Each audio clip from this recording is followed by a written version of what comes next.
তাহলে যে সেজদা দেয় না সে শয়তান। শয়তান বেটা বেটা, তুমি শয়তান, শয়তান, তুমি শয়তান, তুমি ইবলিস, তুমি মরদুদ, তুমি বলউন, তুমি রাজিম, তুমি অভিশপ্ত, তুমি লানতের যোগ্য, তুমি ঘৃণিত, পরিত্যক্ত। তোমার উপরে কুল মাখলুকাতের লানত, অভিশাপ, অভিশাপ। আজকে যে ছেলেরা বসছেন, বাবারা বসছেন, পর্দার আড়ালের মায়েরা, বোনেরা বসছেন, যে শুনছেন আমার কথা, আল্লাহর দিকে ডাকলাম, আল্লাহর দিকে ফিরাবার চেষ্টা করলাম আপনাদেরকে। সেজদা করেন, আল্লাহর দিকে ফিরে আসেন। হ্যাঁ বাবা, জানেন না নবী সাল্লাল্লাহু আলাইহি সাল্লাম বলছে, বান্দা যখন সেজদা করে আল্লাহ তাআলা সবচেয়ে বান্দাকে কাছে টেনে নেন। আকরাবু মা ইয়াকুনুল আবদু মির রাব্বিহি ওয়া হুয়া সাজিদ। নবীজি বলছে, বান্দা আল্লাহর সবচেয়ে ঘনিষ্ঠ হয় যখন সে সেজদা করে। আমার শায়েখ বলে, আল্লামা মুফতি মুশতাকুন নবী সাহেব হুজুর বলে, বান্দা যখন সেজদা করে আল্লাহ তখন পিঠে মাথায় হাত বুলায় দেয়। আল্লাহ আদর করে, আনিস আসছো না, আমার সেজদা দিলা না, মাশাআল্লাহ, হ্যাঁ মাথা উঠাও, বসো। তো বলো তো আর কিছু বলবানি? তো বান্দা বলে, আত্তাহিয়াতু লিল্লাহি ওয়াস সালাওয়াতু ওয়াত তাইয়্যিবাত। আল্লাহ বলে, আচ্ছা আমার প্রশংসা করলা না, খুশি হইলাম, আর কিছু বলবা? তো এবার বান্দা বলে, আল্লাহুম্মা সাল্লি আলা মুহাম্মাদ ওয়া আলা আলি মুহাম্মাদ, এই দুরূদ শরীফটা পড়ে।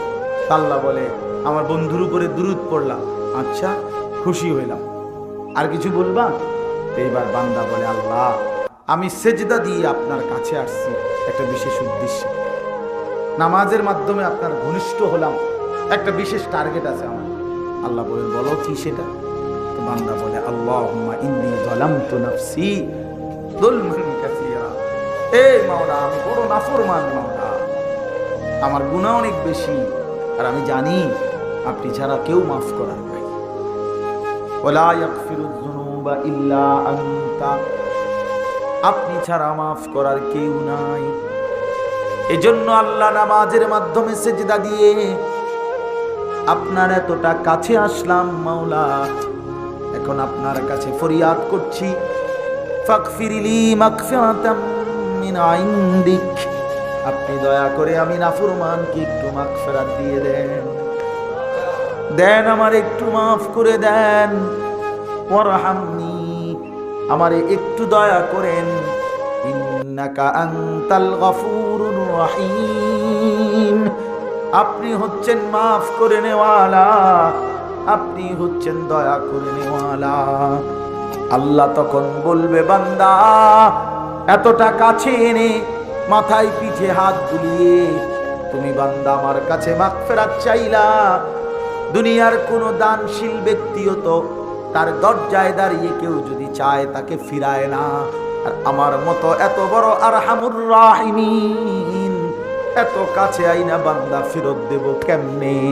যাও মাফ করে দিলাম।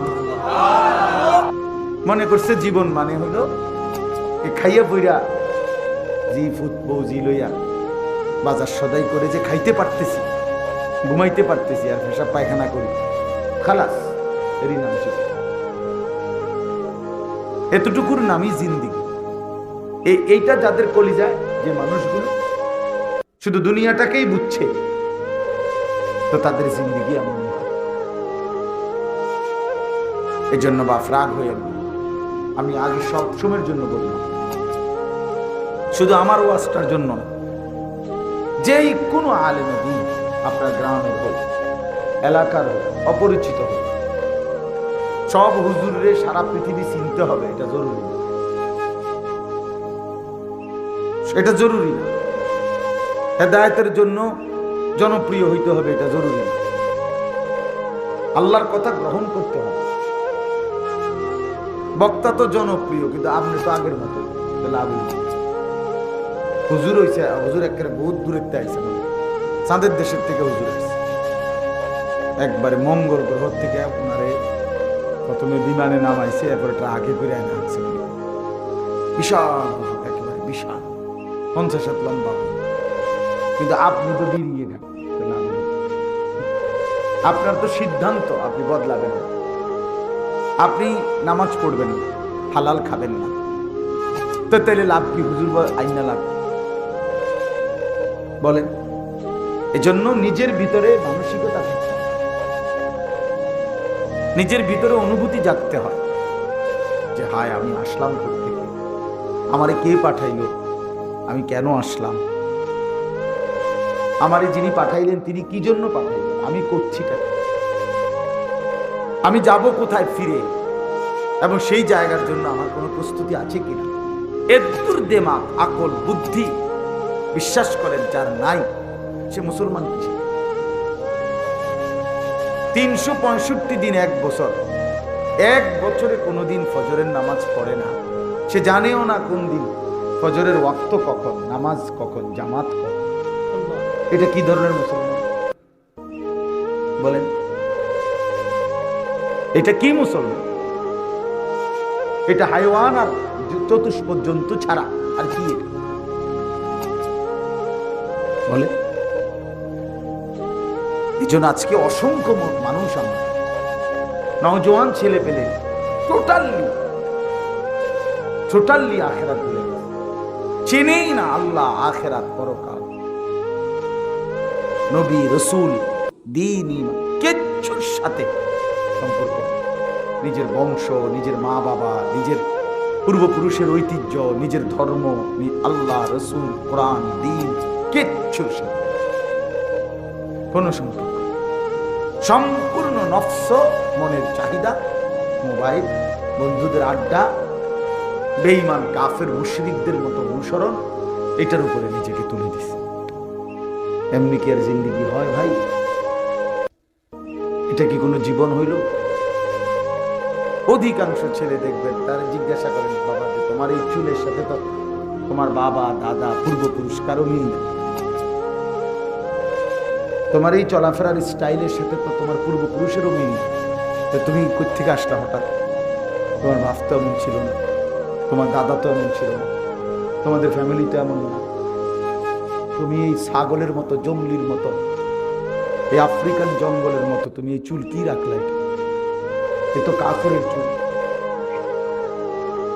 যাদের চুল এগুলো বড় বড় ভাই, এ তো বেঈমানের চুল,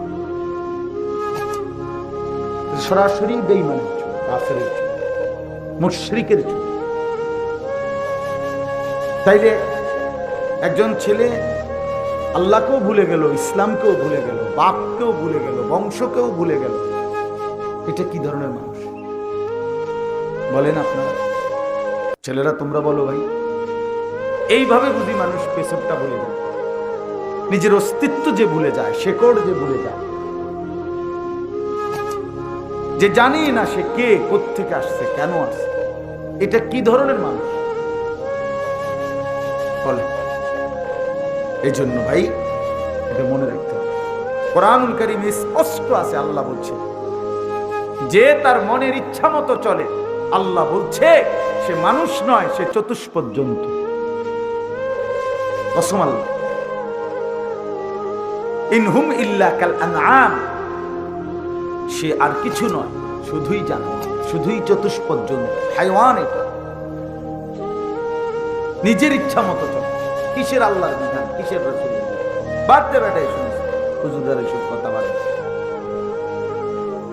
আমার যা মন চায়, আমার যা ভাল লাগে আমি তাই করব, এরে আল্লাহ তাআলা বলছে চতুষ্পদ জন্তু। একে আল্লাহ তাআলা মানুষ বলে নাই বাবা। এজন্য আপনারা যারা বাবা আছেন, পর্দার আড়ালে যারা মা আছে, আপনাদেরকে বলি, আপনার জীবনটা 60 বছর লাগাইয়া যদি আপনার চোখের সামনে ছেলেটা মুসলমানের কোনো চিহ্ন না থাকে, আপনার জীবনের অর্জনটা,